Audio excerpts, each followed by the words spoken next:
Welcome to an open symbolic lodge of conversation where consciousness and curiosity interweave into discussion. This is All Square Podcast, and today, special edition, we are going to have a great conversation with my producer's wife, Jana Leu. They've been together for over 10 years, and we're going to peek into the mind of what she thinks about her husband going through Freemasonry.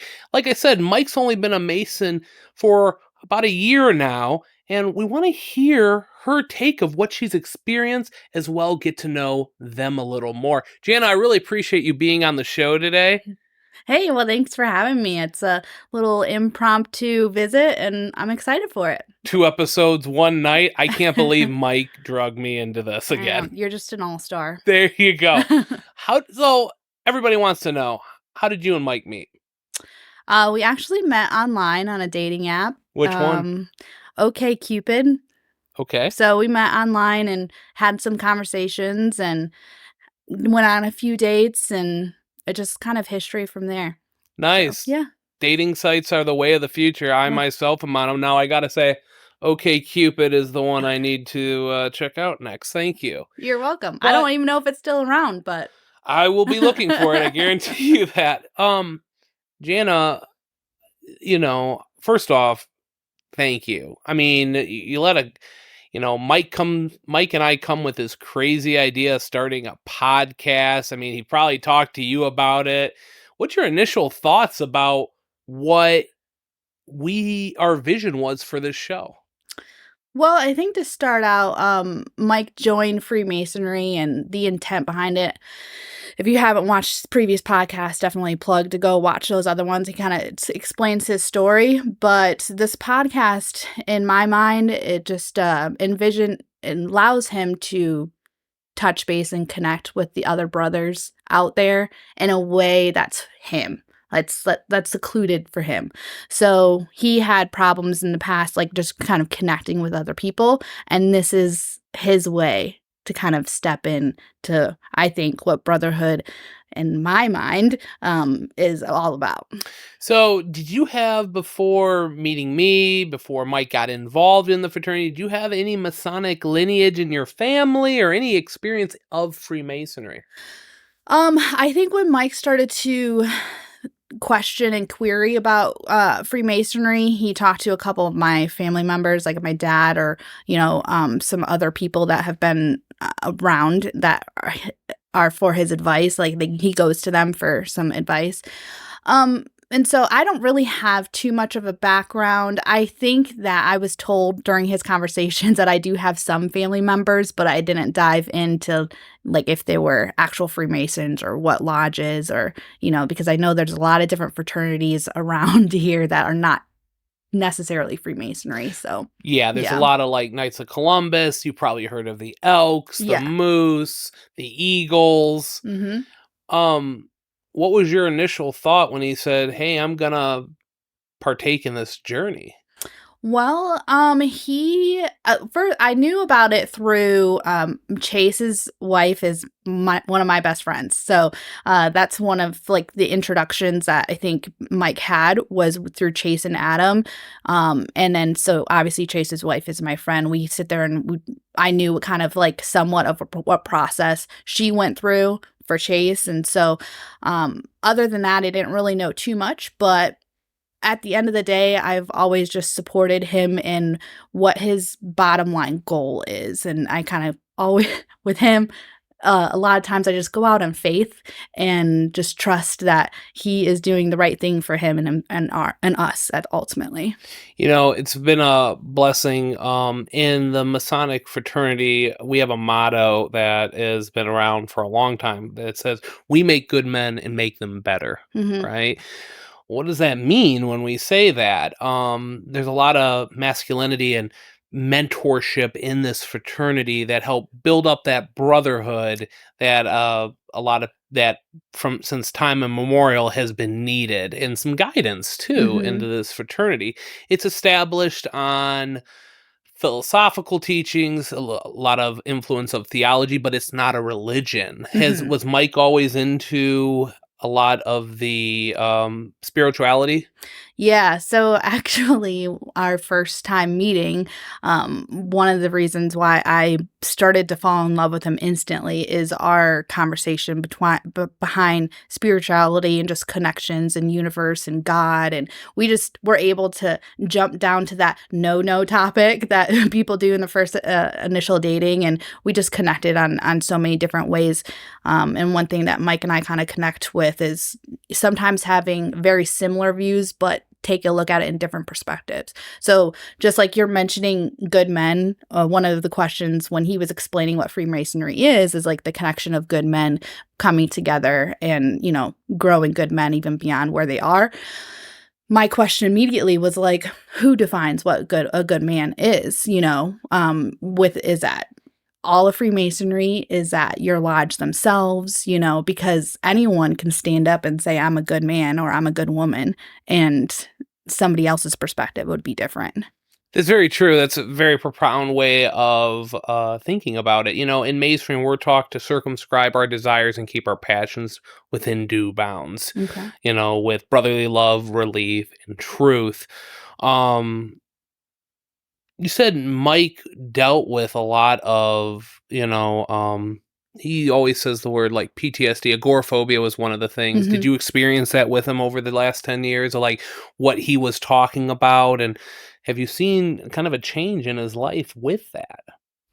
Yeah, actually, so when we first met, and he is always able to kind of step out and connect with others, but when you really know him, you kind of see the settledness of like he's uncomfortable in some certain situations. And so I would say definitely going out there himself, just stepping out and like what you're saying, knocking on the door, connecting with other people, that is not something that he's ever really seen take the initiative of. It is always, me connecting with him, other people, or maybe doing something with work, and being pushed in that way. But with Freemasonry, he was able to actually step into his own and take initiatives and connection, without any other, any other like familiar connections, like family connections, things of that nature. Was there a hesitancy in your view of what this was? Like you said, you had Bryn Conine, who I love. Bryn. Jason is a member of our lodge. Adam Latham's a member of our Mhm. lodge. They're beautiful people, and I've seen them on their journey. Me being a Mason over 10 years, to be able to watch just their growth and development into the fraternity. Was there hesitancy though? I mean, you kind of hear media kind of wants to, certain media and certain sects in the world want to kind of like tell our narrative because we're not open Right. about the fraternity. So tell me a little bit of your initial thoughts with that, because I'm assuming that obviously his well-being's the primary focus, right? I Yeah. mean, it's your husband, Mhm. and to think about that. Yeah, so I generally Mike knows me to ask like difficult questions, but at the end of the day, again, I go out on faith and trust that he's making the right decision. And if something, a red flag would to come up, he would say, "Okay, I'm not sure I align right with what's happening here." And I think that a lot is what somebody has to do. I know, I still know very little about Freemasonry, but I think you're asking them to step out on faith and taking that journey of becoming a better good man, and so I again just trust his decision making process. But I ask, you do a quick Google search, and you can finally go down the rabbit hole of negative things. I mean, that's so easy to do on the internet, but having conversations just like this, or having this podcast, or having conversations with him, I think it just invites a little bit more connection and understanding of what you all do. So, yeah, He warned me ahead of time that you do like to play the devil's advocate, and I he do. always tells me that you always got all these questions. What are some of the questions that you have for me, being a guy who's been in it for a long time? I've worked with people on a local level, a state level, a national level. I would love to be able to answer your questions in this as well. about this fraternity that's over 300 years old. Yeah, no, fair. I think you already touched on something a little bit, but again, one of my first initial questions was how do they identify a good man? Because I want to know, does that truly align with how Mike represents himself and is trying to grow into? And so that was, my first question. And then obviously, I know we go on the religious faith aspect of things, and we had a conversation about that. I think it's interesting, and maybe that would be a great question. I don't know if it was talked about, yes, but yeah, about what types of religions or what kind of requirements do you have in regards to joining Freemasonry? That's a great question, Jana. And it's a question that I've been asked numerous times from all people who are both interested and their significant others and family members. You see, Masonry is not a secret society, but a society with its own secrets. That's how we know each other.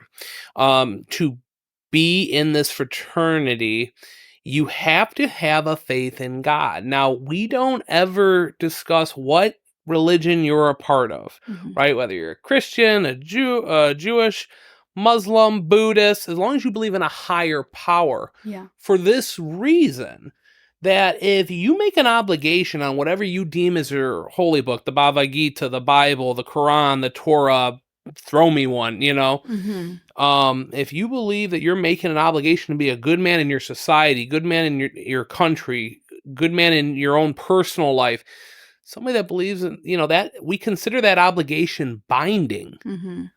And an atheist who doesn't believe in anything, we consider that non-binding. Please let me know if I made sense of that, because if somebody doesn't fear repercussions for breaking a solemn vow, because from time immemorial, we always talk about how we always have our word. If we break that, well, we fear repercussions on that, right? Of whatever your religious institution or belief would dictate. Atheists don't feel that way. Nothing happens. And that's why we really do not accept atheists. Now, if somebody said they were a Pastafarian and they were trying to get into the fraternity, well, bringing that up into an investigative period where men want to come and see, like, what are you really in the fraternity for? Are you in it to, better yourself, gain more education to be a better man in your community, in your life, in your family? If somebody goes Pastafarian, that's always been kind of one of those jokey religions. It's like a play on having a religion, right? Okay. It'd be kind of tough to really know if somebody's truly sincere in what they're looking for in the fraternity. It goes like that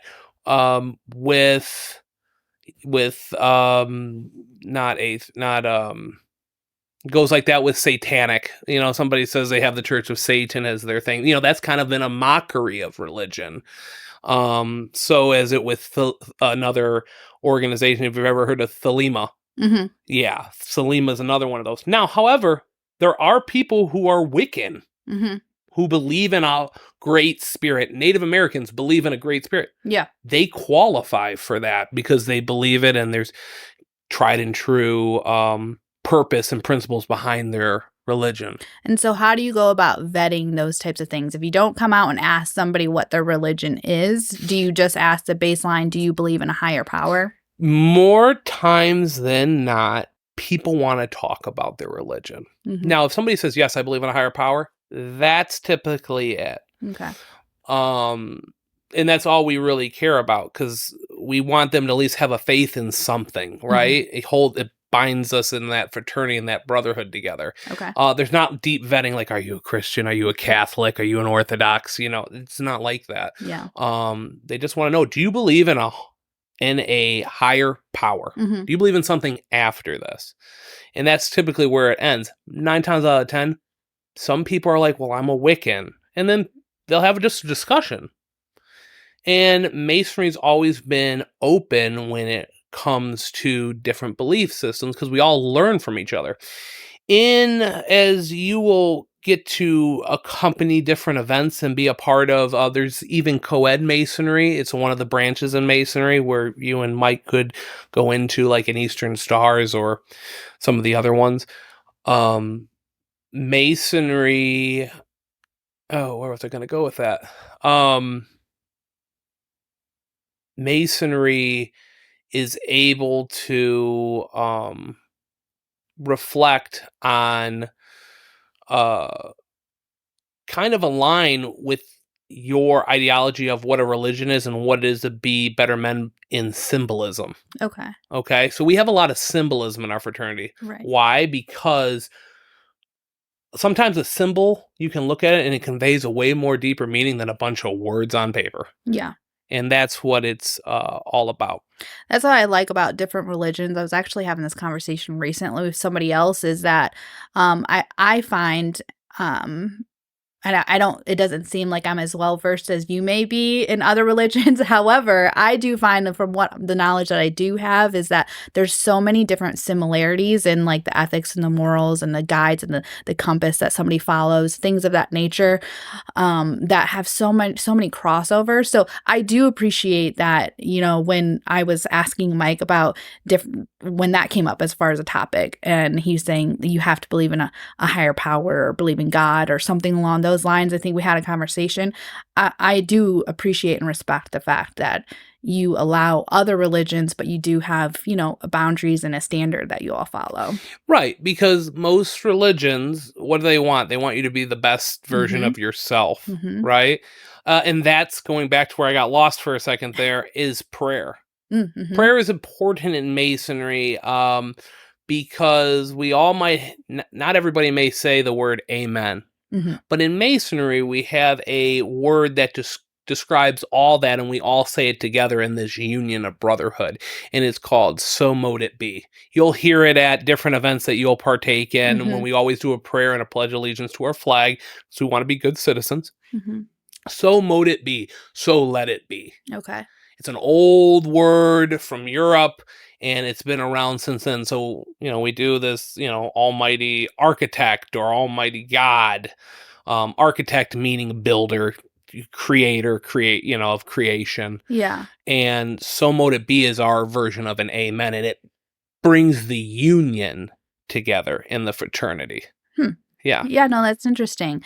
And so some of like those philosophies that you break down, how much of those from the start of Masonry have carried through to the present day? So I know like there's, you mentioned symbolisms or different, like So Mote It Be. And I think there's a book, right, that you guys have, like you guys are talking about, or so there is a blue book for lodges, Okay. and in the blue book it's in code, and Right. part of the fun of the fraternity is learning this code by memory, and it helps build that brotherhood with a mentor and a new man. And at first time when people look at it, and if I would show you, you'd be like, what's all these alphabets and all this stuff? Yeah. In that codex, you learn how to decipher it, and it's a bonding mechanism, and it also helps with memory. Now, we talk about symbolism. How long has that been around? How long has these philosophies been around? Right. We say it's been around since time immemorial. Modern masonry's only been around for over 300 years. Archaeology has has been discovering that it's quite a bit longer. In what ways? Some people say that the way that. So, what is a Freemason when I say that name to you? I just know it as Freemason is what Mike explains is just a good man trying to be better for, you know, the people around him. Now, if I say Mason, what does that mean? Okay, so people can make fun of me for this. I know this is going online, but when I used to read the history books back learning in school, when you talk about George Washington and the connection with Freemasonry, like that is literally part of his historical books that you're reading as a child growing up. And I was completely ignorant to the fact that there was a connection between Freemasonry of what I know it is now, and I thought it was building bricks, right? And that my dad was a home builder, so you hear Mason and I'm like, Yeah, cool. Cement, bricks. Yeah, but that's what it was. Yeah. So let's go back in time for a minute, right? Okay. So let's just say in the early medieval age, you had these masons, right? And these entered apprentices would go to a master craftsman and they would learn the tricks of the trades of what it was to be a builder, right? It's a play on words of building ourselves. Okay. And with our fraternity in those days, when somebody was an entered apprentice, when they first joined and they worked their way to being a master mason, they knew the ways to receive work, and they were free mason to travel through Europe and build cathedrals and find guilds, and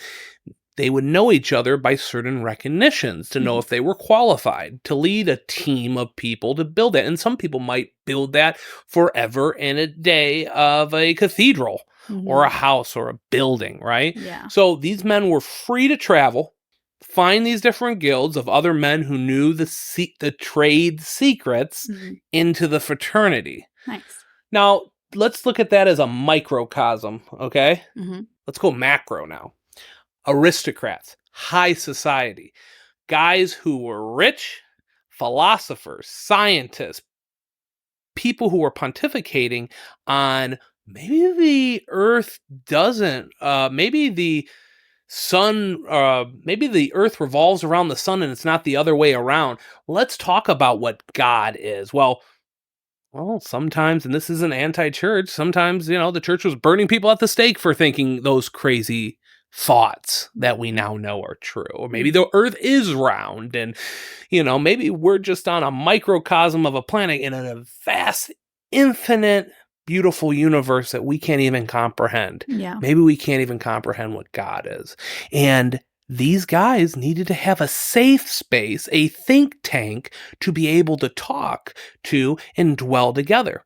Well, my theory is that the Masons who were builders had modes of recognitions of who they were to know one another, and the low met the high, and they became on the level and created these guilds where these guys who are working every day, they didn't have TV, they didn't have internet, they didn't have books, some of them were illiterate, but a place where men could dwell and talk about things, and it helped educate society.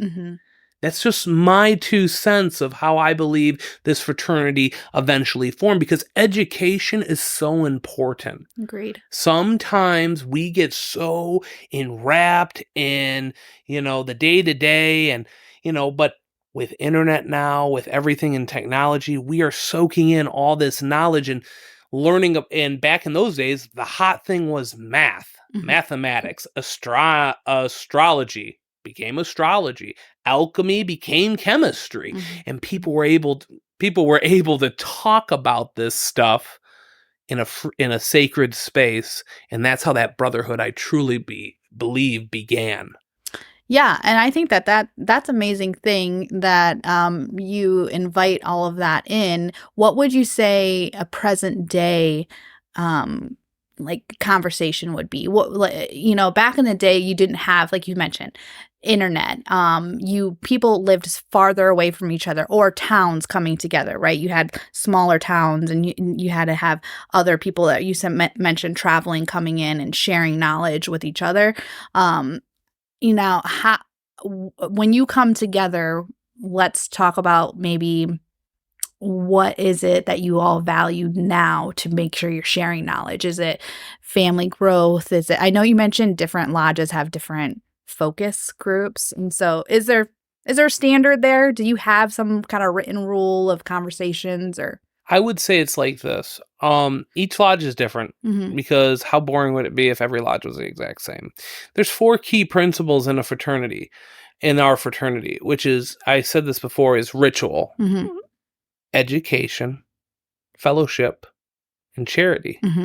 Ritual to set the tone. You go through this, much like a college fraternity, you go through this theatrical degree, and if everybody knows their parts and stuff, it's just so inspiring because you're going through the same stuff that men from all walks of life, all the way in the past, are going through. So having a good ritual team to bring you in and give you that experience, to ignite that fire over your head, that desire, that passion, but also learning how to control your passions Mm-hmm. is so important. Education, a lot of it goes both modern education of what's new and advanced in society, but also in the past, sacred geometry, back when we used to have to learn all those things on symbolisms and all that. Um, that education is what people still want to sit and have a conversation. Mm-hmm. I don't care how fast TikTok and all these other streaming sites are taking our attention away. Sometimes people just want somebody to talk to and pontificate on a lot of the education, both in the past and present society. Yeah. Fellowship, being here for one another. We've talked in the past that, with social media, we're sometimes more isolated now more than ever. And there's people who don't feel like they have an outlook where they can talk to, and going through those stages and meeting guys from other parts of the city, state, country, other countries, Mm-hmm. and they know you because they know how to test you back in those medieval times. And they also know that you're a brother, and you have that bond right then and there. It's something that I truly can't explain to you because words can't even convey it. Yeah. But charity, and it's not just writing. We love our charitable works in our communities. We love that we're able to help. There's times where Masons have been there for other Mason families. There's been times where Masons have also helped in the community. Being there for one another, taking that moment, giving a shoulder for a brother who needs it, especially at a time when they're in distress. Divorce sucks. Divorce sucks, Yeah. right? Yeah. Key time is, and I know some of my brothers have talked about it in the past, but sometimes, it's terrible for the kids. It's terrible for anybody going through a divorce. But to be able to have a family and a brotherhood which you can rely on and be there for one another, that's true act of charity. That's that Greek word which I love so much, agape, love for the sake of loving. Mm-hmm. And that's why it's a male fraternity in that thing. Not that we're against women at all. Actually, we're definitely for women, and we have co-ed masonry where wives and significant others can embrace that. We have youth organizations where our kids, sons, daughters can be a part of that. But masonry is not a cult in any sense of the word, because we never solicit membership. You have to knock on that door. Hopefully that answered your question. I know I kind of went in on all that, but it all kind of plays a part in it as well. Yeah, no, I think that's very great insight. To dive in down to like the women or being involved in Freemasonry. First, I do think that everyone should have their own outlet and like connection, and so I think men should be proud to be men, and I think women should be proud to be women, and I think everyone has their own role and philosophy of life and relates to that. So whereas some people may out there in the world be offended that, if I were to go knock on your door, you would likely say, no, your husband may be able to, invite you in later on. I don't know what the process is. Maybe we can go over that on like what the future is of the potential of me being Mike's wife and being involved in Freemasonry. That would be interesting to find out. But, I just wanted to make sure to kind of go over the point that I think that it's definitely okay that men have a place to connect with other men, especially if you don't have a family growing up or a big family or even a connection. Like people have family members they just don't connect with. And I think that that's fair. I am so blessed to have really great friends, which it sounds like, a lot of what you're talking about, I resonate with from my friendship group. So I think it is definitely advantageous for what you're talking about, men coming together and having that fellowship. Mike also talks about how great your family is and how embracing your family has been with him. Sibling night, Sunday night? Yeah, just to make sure Mike knows I listen to him when he talks. How beautiful is that, though? Oh, I am blessed to have that I'm blessed to have that already, but I am so grateful that Mike is finding another outlet, because I would never expect him just to settle for what I grew up with. I want him to have his own. Yeah. Oh, I totally get what you're saying. And listen, I've been in it for 10 years. I don't have a significant other right now. keep me on your list with your girlfriends. But with that, yeah, I have a lot of my friends have benefited in this organization with their significant others. The Eastern Stars is a co-ed organization where both of you can be a part of, and it has its own versions of rituals about how to be a great couple and stuff like that. In the shrine, the Shriners are very family oriented, with especially and with their charities, with the Children's Hospital and being there for kids who need surgery for cleft palates, spina bifida, burn injuries. There's a female Shriners group called, at least it's called in this area. I don't know what it's called everywhere, but it's called Dindera. So yeah, we can absolutely point you in directions people who are more experienced, who can enlighten you more on that. So you can see a great part. I've heard from friends that it's saved their marriage. Nice. Because they're able to be apart together on that, and the ladies have just as much fun as the men. But we also just don't do all these social events. We also do like Rubicon Lodge, and I gotta just say this. Rubicon Lodge is a very close lodge, the lodge he belongs to. And we have significant others and friends of Rubicon who I do a Catalina wine mixer every year. We do a white elephant party that gets a little out of hand. But I always tell guys who I am mentoring, always make sure your wife and your kids are your forefront from a single guy, because you guys, that's something so special, and Masonry can be so much fun that people can get sometimes a little too wrapped up in it. Yeah. Because you're just enjoying that brotherhood. You're enjoying learning more. You're enjoying hearing other people's ideas and advice. That sometimes we always need to often reflect on our excitement and circumscribe those desires and keep them within due bounds. You know, we're officially up at time right now, and I always like to make sure. I know that went way fast, but it was truly a pleasure. You or anybody who would be interested in learning more about Masonry, we are always here to answer questions. And Jana, I have to say, I can't thank you enough for this hospitality that you allow me to come and be a part with Mike on this. He's a madman thinking about it, but he's doing so much great work, and I'm so blessed to have a partner like him doing this and spreading this message, because Masonry has not done the best job in the world conveying what it is to be a Mason. Any last questions you have before we wrap up? Yeah, no particular questions. I just thank you, and it's my pleasure to kind of help out in any way that I can. Obviously, the biggest help that I am is just supporting Mike, which inevitably supports you all. So I do appreciate just having that opportunity to have that little small section of that. And I wish you all seriously the best of this podcast, and I hope that it continues to flourish the way that it is. And I can't wait as the time goes on to kind of hear more of your insight down the line, because I haven't seen a podcast where a Mason interviews another Mason's wife. But I really appreciate you taking the time, and I really appreciate the questions. That's Jana Leu. I'm R.L. Franks, and you are all square.